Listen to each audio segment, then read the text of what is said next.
Bueno, muchas gracias que está con nosotros. Está con nosotros hoy Adolfo Andrade Seto, quien es coordinador de Biología Celular y académico de la Facultad de Ciencias de la Universidad Nacional Autónoma de México. Doctor Adolfo, gracias. Buenos días. ¿Cómo has estado? Buenos días. Es un gusto. Gracias por la invitación. A ver, hay una... Debido al trabajo que tú haces, hay una gran cantidad de preguntas, ahora sí que alcanzan a todo el país en función de lo que haces. Pero déjame plantearte, ¿cuánto tiempo llevas en la UNAM? 32 años. 32 años. ¿Estudiaste ahí biología? Sí. ¿Y te especializaste en? Posteriormente, después de la licenciatura, sí, hice la maestría en biología vegetal, ¿sí? También en la facultad, y y el doctorado en ciencias en un programa conjunto entre la facultad y el Instituto de Farmacia de la Universidad de Bonn. Hice un programa sándwich apoyado por el Ministerio de Educación alemán.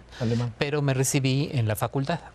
Oye, ¿cuando Bonn era la capital de Alemania? ¿O? Cuando me tocó la interfase, los últimos añitos que era la capital, sí. Y cuando dejó de...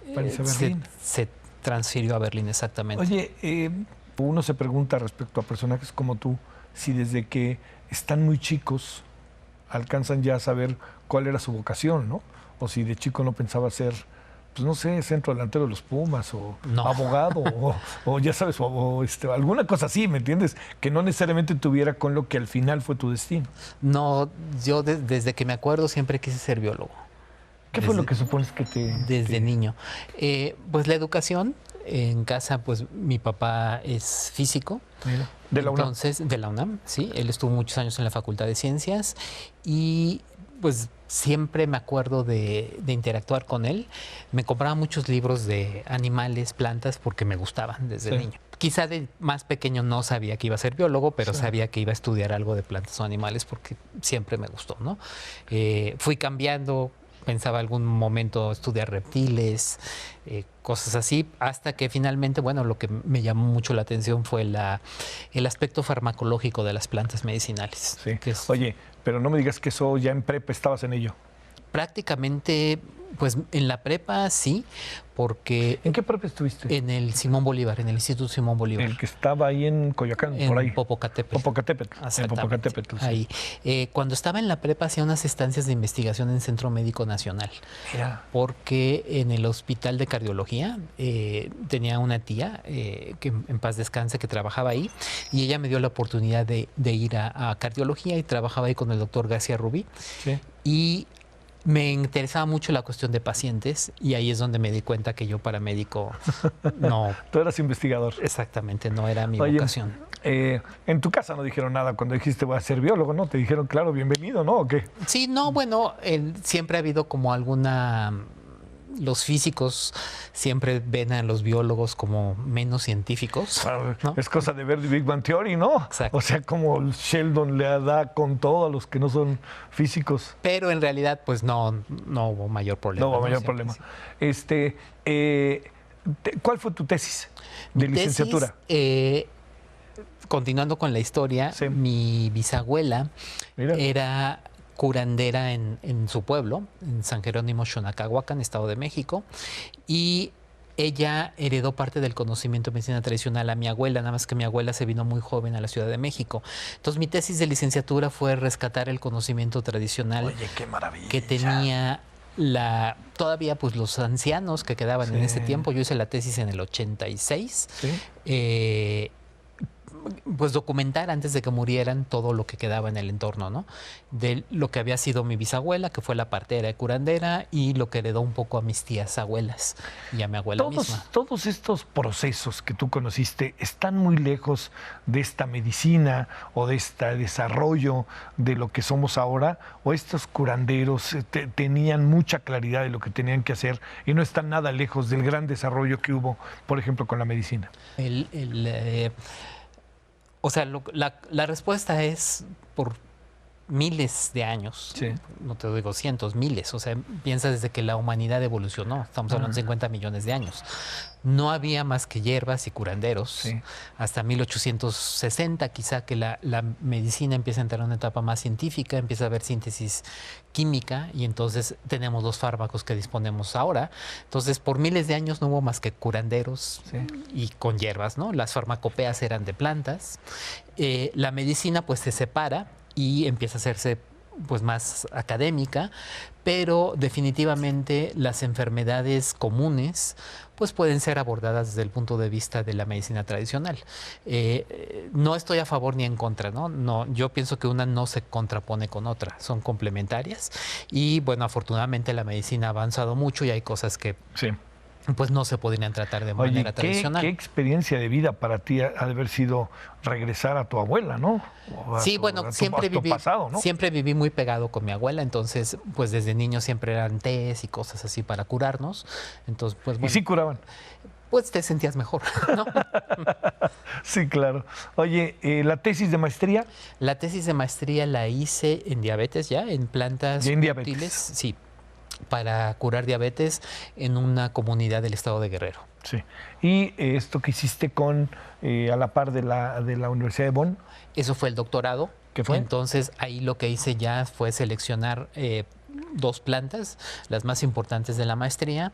Y en Alemania lo que aprendí a hacer fue la parte de estandarización química. Eso es muy importante para que una planta medicinal realmente tenga efecto, Sí. tiene que tener un principio activo. Sí. Entonces en Alemania aprendí mucho de la estandarización de fitofármacos y los contenidos químicos que debe tener la planta para tener una actividad biológica. Oye, cuando llegaste, ¿estuviste cuánto tiempo viviendo en Alemania? Hice el programa Sandwich, entonces iba entre México y Alemania, pero en total fueron como unos 3 años. 3 años, ir y venir. Y ir y de- venir. ajá, exacto. ¿Encontraste que tu formación académica no desmerecía en Alemania y al contrario, te diste cuenta que en la UNAM salimos muy bien preparados y eso? ¿O qué Exacto. encontraste en ese No, proceso? siempre se los digo a mis alumnos, o sea, nunca tuve ningún problema en cuanto a falta de conocimientos, nunca tuve mayor problema, ¿no? O sea, sí realmente estaba bien formado en la UNAM. A ver, terminas, doctor, el doctorado y hay una especie de remanso, ¿no? Tienes que regresar o regresas, más que tienes, regresas a la UNAM. ¿Y a qué te dedicas? ¿Te dedicas al mismo tiempo a dar clases y a investigar o ya de plano el laboratorio? No, yo soy profesor de carrera, en la facultad somos profesores de Tienes que carrera, dar clase. entonces tenemos que dar clase siempre. Entonces siempre no he dejado de dar clase. Que eso tiene su lado positivo, ¿no? Sí, claro, estás en contacto con los chicos jóvenes, te estimulan. ¿Das clase en licenciatura, maestría, Doy doctorado? clase en licenciatura fundamentalmente. Eso está más emocionante quizá, ¿no? Sí. Porque están algunos entrando, están definiéndose, Claro. sí, ¿no? Oye, a ver, cuando ya entras plenamente a tu trabajo sobre diabetes, ¿qué es lo que te va llevando a estudiar todo esto y qué es lo que vas viendo? Pues realmente lo que me llevó fue el trabajo de campo. Cuando estaba en la comunidad en Guerrero, ¿Sí? yo pretendía... ¿En qué comunidad, perdón? Xochipala, se Sí. llama Xochipala. Yo pretendía estudiar una planta que usaba un curandero para poner a la gente como en trance. Entonces, en ese tiempo me interesaba como que entrara al sistema nervioso y algunas sustancia que viniera de alguna planta que pudiera ser como antidepresivo o algo así, ¿no? Es lo Sí, que me claro. gustaba.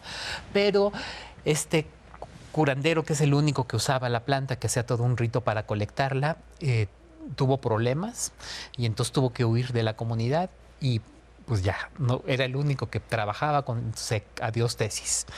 Pero haciendo entrevistas... ¿Nunca lo volviste a No, nunca a lo volví a ubicar? ver. No, o sea, ¿Y por qué habrá pasado eso? no sé si se puede decir. El Sí. punto es que el don Víctor se llamaba, entró un día, estaba con su amante y entonces entró el esposo y él sacó la pistola más rápido. Y eso fue la... Entonces pues tuvo que Claro. huirse. Un de esos asuntos Sí, que pasan, pues ¿no? en Guerrero son todavía Sí, más que pasan, fuertes, ¿no? ¿no? Sí. El punto es que yo al estar haciendo entrevistas con la gente en los poblados, si alguien usaba esta planta, me di cuenta que había muchos pacientes diabéticos. Ah. O sea, entonces me empezó a me empecé a preguntar qué está pasando, ¿no? Porque casi en cada casa que tocas, la gente te dice que tiene diabetes o algún conocido con diabetes. Y estamos hablando, perdóname que te interrumpa, Adolfo. 92, 93. Y estamos hablando de condiciones económicas adversas. Sí, totalmente claro, adversas. Totalmente adversas. Sí, pues es un pueblo donde no hay acceso a agua. Sí. Entonces, pues la gente tiende a consumir muchas bebidas, comprar bebidas, ¿no? Refrescos, pues, para decirlo, ¿no? Claro. Entonces, no hay agua potable, entonces, y no hay, es un pueblo muy seco, entonces la gente tiende a comer mucho carne, mucha grasa, no hay verduras, pues hay todo seco, como no, las, exactamente. Sí, como las siembras. No sé ahora cómo sea la situación del poblado, porque tiene muchísimos años que no ha regresado él, pero cuando yo iba, pues la comida es básicamente a base de carne, grasas y refrescos, entonces pues evidentemente se dispara la cantidad de diabéticos. ¿Y la gente obesa? No necesariamente. No necesariamente. Algunos sí, otros no. Sí. Más gorditos los mayas, porque he trabajado también con los mayas. Ellos sí son un poco más, tienden más a la obesidad. ¿Y a qué se debe? ¿Es una dieta más cargada que de carbohidratos? Pues sí, ¿no? Pues frijol con puerco y todo lo que comen, más la genética, ¿no? Sí. También la genética maya, pues tienden más a... son bajos de estatura. Exactamente. Sí, ¿no? Oye, a ver, y todo esto que tú has venido descubriendo, trabajando... de repente no enfrenta un poco ir con la vieja medicina para enfrentar a la nueva, no te dicen eso ya fue, o empieza a cambiar un poco la dinámica de lo que tú haces en tus procesos de investigación. No, mira, el punto es que la diabetes es una enfermedad reciente para la medicina tradicional. Sí. Yo hice algunas búsquedas en códices mexicanos, porque, por ejemplo, la diabetes está reportada en el papiro de Ebers por los egipcios, unos 2000 años antes de Cristo, entonces se sabe que había diabetes. Pero en los códices mexicanos yo no encuentro ninguna referencia a nada parecido a diabetes. No quiero decir que los mexicanos no tuviéramos diabetes, simplemente, bueno, nos moríamos antes, el tipo de vida que había en la cuenca del Valle de México pues era diferente, ¿no? La gente comía pescado, verduras, no había carne, ese tipo de cosas. Entonces, yo pienso que la diabetes empezó a ser un problema de salud a partir de los 50 en México, ¿no? Y ya más fuerte en los años 70. Entonces, medicina tradicional que tú puedas decir de 1700, 1600 de plantas para diabetes, yo no la he encontrado. A lo mejor la hay, pero yo no la he podido encontrar. Ni en códices, ni en archivos históricos que he buscado, ¿no? Cuando empieza ya a desatarse como problemas, yo pienso que en los 70, y entonces ahí es cuando la gente empieza a buscar plantas para tratar la enfermedad.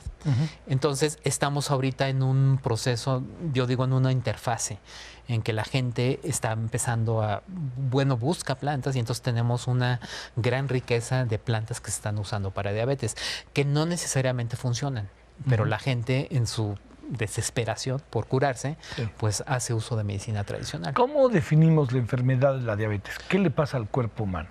Bueno, en primero, hay varios tipos de diabetes, ¿no? Entonces vamos a centrarnos en la diabetes tipo 2, que es la que afecta a un 90-92% de la población, que es el más común, ¿no?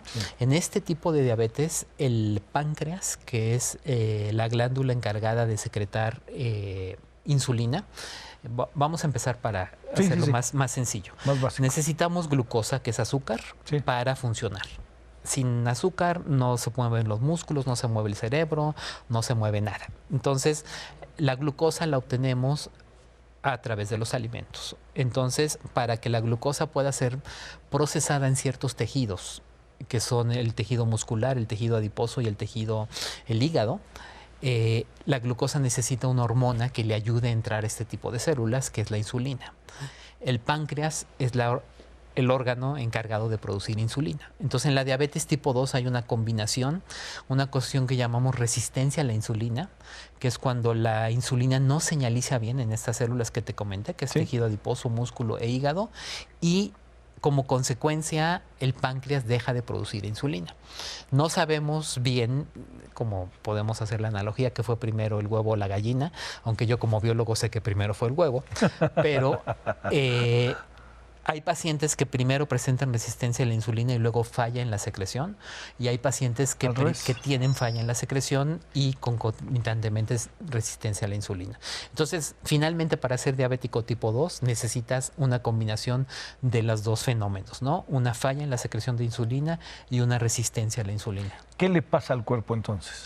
No puede procesar de manera adecuada la glucosa. Entonces, la glucosa no entra. Tenemos en las células unas cuestiones que llamamos glucotransportadores, que hacen que la glucosa pase del torrente sanguíneo a la célula. Sí. Entonces tenemos unos que son no dependientes de insulina. Por ejemplo, el cerebro no necesita insulina para estar funcionando. Mete glucosa. ¿La diabetes no afecta al cerebro? No. Y sí afecta al cerebro, pero no los transportadores del cerebro. Sí. Y el tejido muscular y el tejido hepático sí necesitan esos transportadores, que es el GLUT4, que son dependientes de insulina. Entonces, al momento de haber resistencia, el glutotransportador no se transloca en la membrana, por lo tanto la glucosa no entra a la célula y queda en el torrente sanguíneo. ¿Cómo se manifiesta físicamente? A eso se debe, digamos, la diabetes está en línea directa de lo que tú has investigado con la obesidad. ¿Es una manifestación o por qué insistimos tanto en este tema? No necesariamente. O sea, la obesidad te puede conllevar a ser diabético, pero hay personas que son diabéticas que son delgadas. Sí. O sea, no es que necesariamente el ser obeso te lleve a ser diabético. El punto es que el ser obeso te predispone a ser resistente a la insulina. Sí. Y eso es lo que te lleva a ser diabético. Claro. ¿Estamos encontrando el camino para enfrentar la diabetes o estamos todavía, no hablo del cáncer, que parece que sí está más lejos, ¿no? Pero en la diabetes estamos ya como muy cerca de tener un control sobre ella, ¿o no? No, ni siquiera, yo creo que ni siquiera se entiende todo el trastorno fisiológico que hay en el organismo. Fíjate. O sea, están descubriendo miles de rutas metabólicas y cosas que no tenemos ni idea, que estamos súper lejos, ¿no? Estamos súper lejos. Sí, y sobre todo, lo más importante en diabetes es controlar el aspecto nutricional y de ejercicio. Y también estamos muy lejos de controlarlo. El ejercicio le pega a la diabetes. El ejercicio te mejora la resistencia a la insulina. Claro, y produce, además, ¿no? Sí, bueno, hace que la glucosa se metabolice mejor. ¿Qué estás investigando ahorita, doctor? Nosotros lo que trabajamos es, estamos intentando buscar en las plantas medicinales que utiliza la gente. O sea, es un hecho que hay diabéticos. Sí. Entonces tú vas a una comunidad y encuentras un fenómeno en el que los diabéticos, un aspecto muy importante es que la gente cuando tiene la enfermedad no es como cuando tienes una diarrea que te sientes mal y te curas, ¿no? Entonces, generalmente... te puedes sentir bien teniendo diabetes. No saben que son diabéticos, a lo mejor a veces por años, hasta que les hacen alguna prueba aleatoria de glucosa, o puede ser que sientan mucho cansancio, mucha sed, muchas ganas de ir al baño. Entonces van al médico y pues los ahí encuentran el diabetes. asunto. Entonces, lo primero que hacen es recetar hipoglucemiantes orales. Como te estaba comentando, el principal problema es la resistencia a la insulina. Hoy en día no existe un hipoglucemiante oral que nos pueda compensar la resistencia a la insulina. Entonces tenemos muchos arsenal ya hoy en día, que yo he visto crecer, ¿no? Porque cuando yo empecé había muchos menos hipoglucemiantes orales, que hoy en día tenemos muchos hipoglucemiantes orales, pero todos tienen efectos secundarios, como cualquier fármaco. Entonces, la gente... pues por más que te sirvan, tiene efectos. Tú le das metformina, que son los de terapia de punta. Por cierto, la metformina viene de una planta medicinal. Le das metformina y entonces, pues, muchos pacientes tienen diarrea, les duele la cabeza. Y estamos hablando que son tratamientos de por vida. Entonces, pues, la gente se lo toma, se empieza a sentir mal con la pastilla, pues se la deja de tomar porque al final el cuerpo equilibra el exceso de glucosa a través de la orina.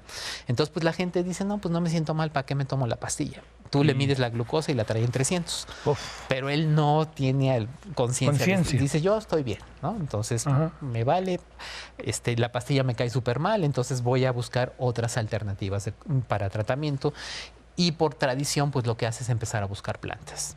Entonces, nosotros lo que hacemos es seleccionar las plantas que la gente está usando para ver si tienen alguna actividad farmacológica, es decir, a ver si realmente van a estar bajando la glucosa en sangre. ¿Eso es lo que estás investigando en tu laboratorio? Eso es lo que estamos investigando. ¿Y qué plantas te llegan? ¿Okay? Nosotros las buscamos en las comunidades. En las comunidades. Sí, a lo largo de todo el tiempo que he estado trabajando, he estudiado como unas 20 plantas más o menos. Oye, ¿y hay algunas comunidades que tengan más plantas que otras o que se hayan descubierto o estamos hablando de un genérico en el país? Más o menos yo calculo que en una comunidad que yo vaya a estudiar, pues habrá unos entre 50 y 100 pacientes diabéticos que usarán entre 30 y 40 plantas. ¿Y las plantas, tu impresión, con lo que has podido investigar, les sirven o sí, no? Por supuesto. ¿Quiere decir que se alarga la vida, mejora la calidad de vida? No, quiere decir que se puede llegar a controlar la hiperglucemia, Sí. pero el problema es que hay que estandarizar la planta. Uh-huh.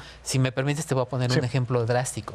Tengo ahorita una alumna de doctorado, sí, Artemisa. Estamos estudiando un Eryngium del estado de Hidalgo. Entonces, colectamos la planta en el mes de junio de 2017 y ya empezamos los experimentos, bla, bla. La volvimos a colectar en el mes de agosto de 2018 porque necesitamos más material vegetal. Un año vegetal. y un poquito más. Exactamente, pero en la misma localidad. Mira. Eso, lo mismo. O Sí. sea, lo que quiero hacer énfasis es en el tiempo. Una fue en junio, otra fue en agosto.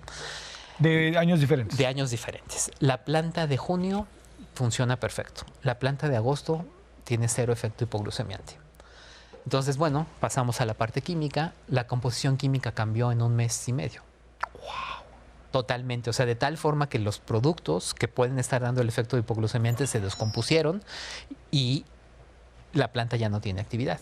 Entonces, lo que yo le decía a Arte es, ¿cómo puede saber esto la gente al momento de estar consumiendo el té? No hay manera. O sea, va, se toma su té, porque y un año o meses después. No, porque regresamos en agosto. Sí, sí, No, me equivoqué, decía yo. Eso son 2017, julio y 2017. No, 2018, agosto. Sí. Pero finalmente la gente toma la planta en junio y toma la planta en agosto. Ah, claro. No es que esté regresando yo en época de lluvias y secas, que es lo más marcado en México. Ajá. O sea, el ciclo biológico de la planta en un mes y medio cambió tanto. Es grave la diabetes en México. Muy, muy grave. ¿Y qué investigas? ¿Todo el día estás en el laboratorio? ¿Qué? ¿Perdón? ¿Todo el día estás en el laboratorio? No todo el día, pero sí.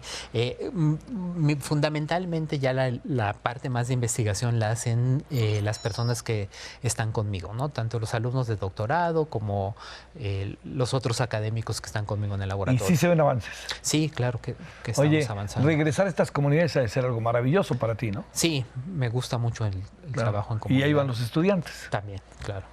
Estamos avanzando en el proceso de investigación en comparación a otros países, en lo que tú has podido ver incluso del conocimiento de otras investigaciones fuera de México. Sí, mira, estamos diferencialmente porque tenemos los países más avanzados de desarrollo en fitomedicamentos están en Europa y ellos ya estudiaron todas sus plantas. Entonces ellos están volteando a obtener fármacos de otra manera, a través de modelaciones computacionales, buscar moléculas de otra forma, ¿no? Nosotros tenemos una gran riqueza florística, muchos pacientes diabéticos, entonces tenemos muchas moléculas nuevas que podríamos encontrar, quizá para hacer algún fármaco similar a la metformina, que es la terapia de punta hoy en día para el tratamiento de la diabetes. Claro. ¿Cuántos mexicanos tendrán o tendremos diabetes? ¿Tienes una idea? 8.7 millones diagnosticados, Sí. pero el ENSalud de 2012 calcula unos 12 millones porque hay muchos pacientes sin diagnóstico. ¿En las zonas rurales? Más o menos, no sé cuántos puede haber. Pero, digamos, hay un número. Es la número. misma proporción. ¿Hombres o mujeres? Es la misma. La misma proporción. ¿Niños, niñas? Niños, esto te estoy hablando de mayores de 18 años. Sí. Porque la diabetes tiende a manifestarse más conforme avanza la edad. Sí. O sea, ya tenemos la desgracia de tener niños diabéticos. Lo que tenemos son niños obesos. Sí. Pero es más difícil que a un niño le dé diabetes. Necesita el trastorno metabólico, necesitan unos 10, 15 años para establecerse. ¿Nos podemos sacar una fotografía de despedida, doctor? Por supuesto, claro. Y agradecerte muchísimo. Sí. Ahí está, Sí, claro. puse aquí el Sí. teléfono. Ese es el mío. Es el tuyo, perdón. Dije, ya Sí, salías con el teléfono. ya salías con el teléfono. Doctor, muchas gracias que viniste, te lo agradezco. Gracias. Y No, muchas gracias a usted que estuvo con nosotros. Sí, gracias. Gracias, en verdad, Sí. doctor. Nos Gracias. podemos tomar.